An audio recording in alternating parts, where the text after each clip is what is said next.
बिस्मिल्लाहिर्रहमानिर्रहीम। अस्सलाम वालेकुम डियर स्टूडेंट्स। आज के टॉपिक में हम कंडेंसेशन एंड हाइड्रोलिसिस को डिस्कस करेंगे। इसको डिस्कस करने से पहले हम पॉलीमर्स और मोनोमर्स के बारे में डिस्कस करेंगे। पॉलीमर्स यानी कि मैक्रोमोलिक्यूल भी हम इनको कहते हैं। पॉली मतलब many and MERS means molecules, ऐसे मॉलिक्यूल्स जो बहुत ज़्यादा हों तादाद में, जिनका मॉलिक्यूलर वेट ज़्यादा हो, ठीक है। और इनको हम आम लफ्ज़ों में कहेंगे macro molecule. Macro means large, ये लार्ज मॉलिक्यूल्स भी होते हैं, बड़े मॉलिक्यूल्स होते हैं, और इनको हम पॉलीमर्स भी कहते हैं। पॉलीमर्स यानी कि बहुत ज़्यादा तादाद होती है। मोनोमर्स, मोनो मीन्स एक, मर्स मीन मॉलिक्यूल, ऐसे मॉलिक्यूल जिनकी तादाद एक हो, इनको हम माइक्रो मॉलिक्यूल्स भी कहते हैं। माइक्रो मीन्स छोटे मॉलिक्यूल्स, ठीक है। तो पॉलीमर्स और मोनोमर्स हैं क्या, इनके नेम्स क्या हैं, कौन कौन से मॉलिक्यूल्स हैं। तो ये सारे जो पॉलीमर्स हैं ये हमें हमारी डाइट में मिलते हैं, जो कि हमारी बॉडी के लिए बहुत ज़्यादा ज़रूरी है। ये एसेंशियल एलिमेंट्स हैं, फंडामेंटल बायोलॉजिकल मॉलिक्यूल्स हैं, जो कि लास्ट लेक्चर में भी मैं बता चुकी हूँ। तो आज जो है इसके पूरा चैप्टर ही इन्हीं 4 मॉलिक्यूल्स पर डिपेंड करता है, जिसकी स्ट्रक्चर और फंक्शन हम नेक्स्ट लेक्चर्स में डिस्कस करेंगे। तो कार्बोहाइड्रेट्स जो हैं वो पॉलीमर्स हैं, और इनके मोनोमर्स जो हैं वो मोनोसेक्राइड्स हैं, यानी कि बहुत सारे मोनोसेक्राइड्स मिलकर कार्बोहाइड्रेट्स बनाते हैं। तो याद रखें कि जो मोनोमर्स होते हैं वो आपस में मिलकर पॉलीमर्स बनाते हैं। इस तरह से बहुत सारे छोटे छोटे मॉलिक्यूल्स जो हैं वो मिलकर लार्ज मॉलिक्यूल्स बनाएंगे, यानी कि पॉलीमर्स बनाएंगे। और प्रोटीन्स होते हैं, प्रोटीन्स के जो मोनोमर्स होते हैं वो अमाइनो एसिड्स होते हैं। लिपिड्स के मोनोमर्स फैटी एसिड्स होते हैं, और न्यूक्लिक एसिड के मोनोमर्स न्यूक्लियोटाइड्स होते हैं। अब आते हैं अपने लेक्चर की तरफ। कंडेंसेशन या फिर डिहाइड्रेशन, ये एक प्रोसेस है जो कि केमिकली बिहेव करता है। तो कंडेंसेशन का मतलब डिहाइड्रेशन भी है। डी मीन्स रिमूवल, निकालना। डी का मतलब, डी जहाँ पर भी आ जाता है, डी का मतलब होता है रिमूवल, एंड हाइड्रेशन की मीनिंग है वाटर, वाटर का रिमूव होना। तो इस प्रोसेस के अंदर वाटर की रिमूवल होगी, जिस प्रोसेस को हम कंडेंसेशन कहते हैं। अब ये किस तरह से होगी? सपोज़ कर दें कि 2 मोनोमर्स हैं, वो आपस में मिल जाते हैं। 2 या 2 से ज़्यादा, बहुत सारे मोनोमर्स भी हो सकते हैं। तो यहाँ पर just example, as an example मैंने 2 मोनोमर्स की एग्जांपल दी है कि 2 मोनोमर्स जब आपस में मिलते हैं तो हर एक मोनोमर के पास जो है वो वाटर मॉलिक्यूल होता है। तो एक मोनोमर से OH ग्रुप यानी कि हाइड्रोक्सिल ग्रुप और दूसरे मोनोमर्स का H ग्रुप आपस में जब मिल जाता है तो वो H2O बन जाता है, यानी कि वो वाटर बन जाता है। और वो वाटर रिमूव होता है, इन दोनों बॉन्ड से ये निकल जाता है, जिसकी वजह से इनके अंदर बॉन्ड बनता है और वो पॉलीमर बन जाते हैं। वो बहुत ज़्यादा मॉलिक्यूल्स बन जाते हैं, ठीक है। तो सपोज़ करें कि ये 2 मोनोसेक्राइड्स हैं। 2 मोनोसेक्राइड्स आपस में मिलकर क्या देंगे? कार्बोहाइड्रेट्स देंगे। और या फिर 2 अमाइनो एसिड्स हैं सपोज़, तो वो प्रोटीन्स देंगे। 2 फैटी एसिड्स के मॉलिक्यूल्स हैं तो वो देंगे लिपिड्स। 2 न्यूक्लियोटाइड्स होंगे तो वो न्यूक्लिक एसिड देंगे। तो इसी तरह से जो है वो मोनोमर्स आपस में जब मिल जाते हैं तो वो पॉलीमर्स देते हैं।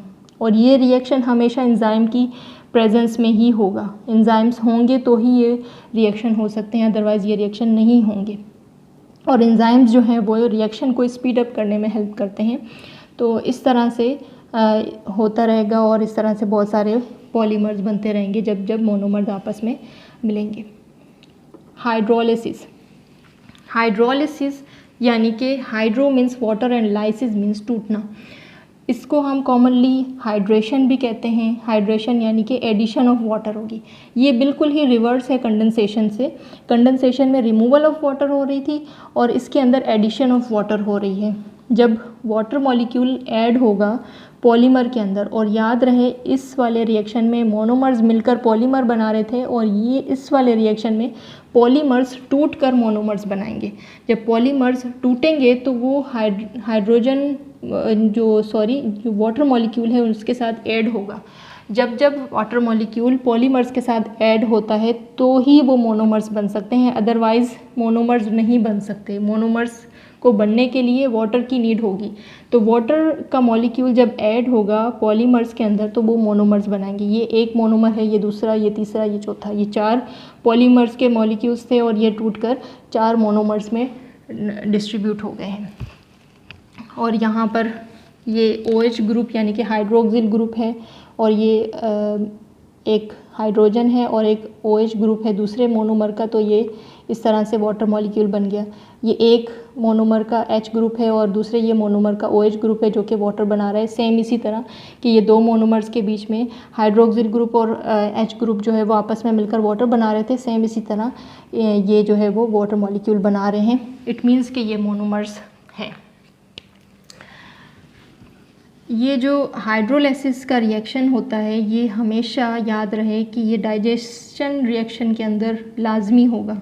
जितने भी हमारी बॉडी के अंदर डाइजेस्टिव रिएक्शंस होते हैं, यानी कि जो हम फूड खाते हैं वो फिर हमारे स्टमक में जाता है और वो डाइजेस्ट हो जाता है, तो उस रिएक्शन के अंदर जो हमारा मेटाबॉलिक रिएक्शन भी हम उसको कहते हैं, तो उन रिएक्शंस के अंदर जब ये कार्बोहाइड्रेट, प्रोटीन्स, लिपिड्स वगैरह जब टूट रहे होते हैं मोनोमर्स में कन्वर्ट होना लाजमी है। जो हम फूड खाते हैं वो पॉलीमर्स होते हैं, वो हमारे स्टमक में जाकर जो है वो हमारे इंटेस्टाइन में जाकर वो छोटे छोटे मॉलिक्यूल्स में कन्वर्ट हो जाते हैं ताकि हमारी बॉडी उसको एब्जॉर्ब कर सके।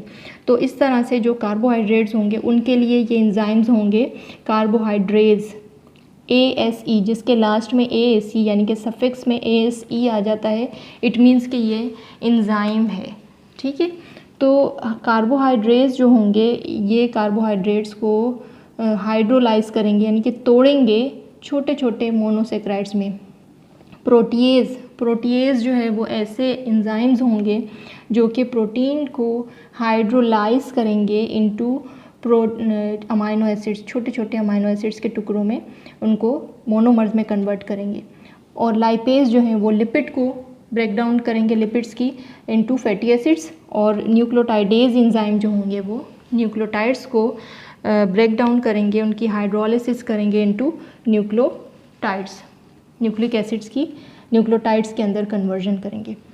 तो होपफुली कि आपको ये लेक्चर समझ में आया होगा। अगर इस लेक्चर के हवाले से कोई क्वेश्चन है तो आप कमेंट सेक्शन में कर सकते हैं।